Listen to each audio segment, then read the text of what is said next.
Quelqu'un te dit il a tellement subi des formations. La seule chose qu'il faut, c'est décoller de côté projet, réalisation et autres. Tu dis que d'accord. Déjà, fais-moi voir un de tes travaux, ou bien deux même. Une fois, tu demandes trois ou quatre. Quand il t'envoie son travail, tu comprends que lui-même, il ne se comprend pas. Parce qu'il y a une autre personne qui aurait dit, je veux vraiment apprendre. Il y a une autre personne qui aurait dit, je veux vraiment apprendre, je veux vraiment évoluer. Mais, sincèrement, je veux profiter de ce que les autres n'ont pas chez toi. Par exemple, aussi le côté de aussi du côté marketing, tu vois un peu. Mais quelqu'un vient vers toi, il te dit qu'il ne veut plus apprendre. Il te dit, je ne veux plus apprendre, j'ai tellement fait de formation. Pardon, je veux juste que tu me donnes une ou deux astuces pour pouvoir me vendre. Il n'y a pas d'astuce, frère. Il n'y a pas d'astuce. Tout est naturel. Je pense que c'est au feeling. C'est au feeling. Tu ne peux pas déjà ne pas avoir un meilleur produit. Tu cherches à vendre. Tu cherches à te vendre. Oh, pire. Ce n'est pas ce n'est pas les Yahoo où quand tu vends avec un bon packaging, on découvre l'intérieur du Yahoo, c'est un mauvais goût. Non. Le design, tu n'as pas besoin de bavader. En fait, on voit et on vient vers toi en fonction de ton travail. Le design n'est pas des produits qui sont encastrés de telle façon qu'il faut découvrir le produit avant de se rendre compte de la réalité. Non. Le design, à l'instant, là, tout ce qu'on voit est une réalité. Donc, tout ce que les autres voient de toi et de ton rendu est une réalité. Raison pour laquelle c'est ça même qui est l'astuce pour te vendre. Pour te vendre, il faut avoir une bonne image. Avoir une bonne image, c'est de faire des travaux de qualité. Et quand tu fais des travaux de qualité, tu n'as même pas... Parfois, tu n'as même pas à aller sur Facebook, Instagram, tout ça, LinkedIn, non.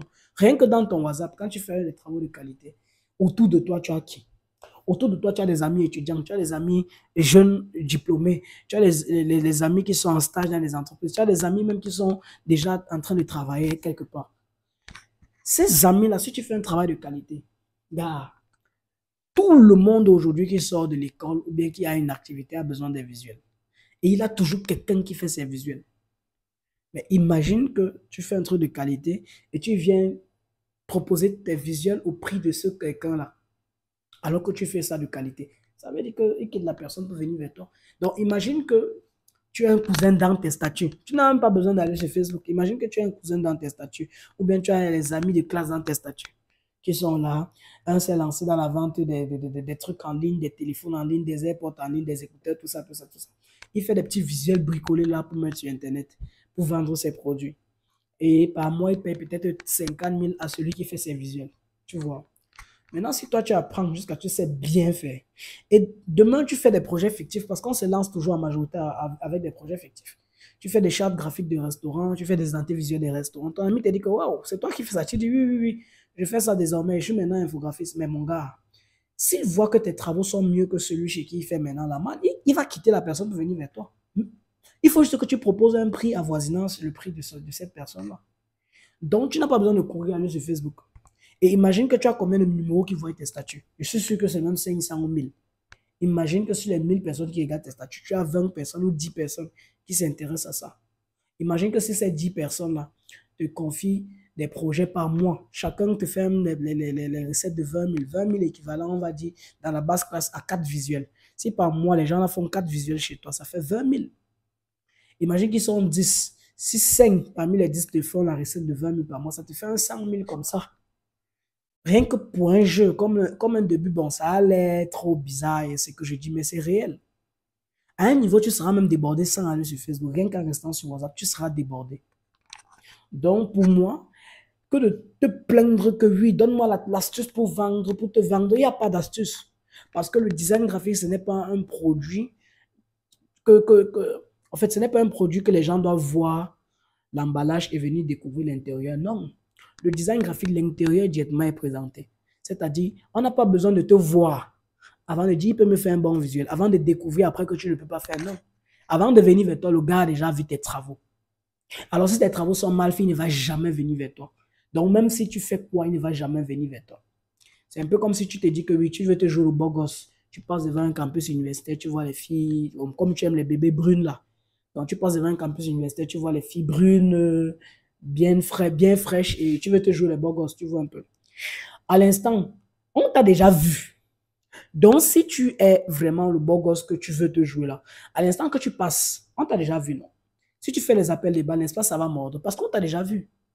Mais maintenant, si tu veux te jouer les beaux gosses, alors que par exemple, tu n'es pas beau gosse, tu vas danser là-bas même pendant 100 ans. On ne va pas te voir. Maintenant, tu vas aller appeler un ami que, gars, comment faire pour passer et on me voit? Comment faire pour attirer cette fille-là vers moi? Non, il n'y a pas de technique. La technique, c'est d'abord qu'on te voie bien en tant que beau gosse avant de te découvrir, frère. Donc, moi, je pense que le design, c'est un métier qui t'expose directement. Quand tu fais un travail, tu mets en statut, on connaît déjà ce que tu peux faire. Ce n'est pas comme les produits, ce n'est pas comme les formations qu'on vend en ligne là. Les gens qui vendent des formations en ligne font quoi? Ils communiquent sur les formations. C'est après avoir acheté, donc c'est après avoir payé les formations que tu découvres le contenu. Ça peut être une mauvaise formation, ça peut être une bonne formation. Mais dans tous les cas, tu as déjà payé avant de découvrir. Or, le design, ce n'est pas ça. Le design, c'est un service que quand tu prestes, on a déjà vu ton travail avant de venir vers toi. En majorité, c'est comme ça. Donc, si tu fais un travail qui n'est pas remarquable, personne ne viendra vers toi. Et c'est simple. Si tu fais un travail qui n'est pas remarquable, personne ne vient vers toi et tu n'as pas de client et tu vas toujours te plaindre.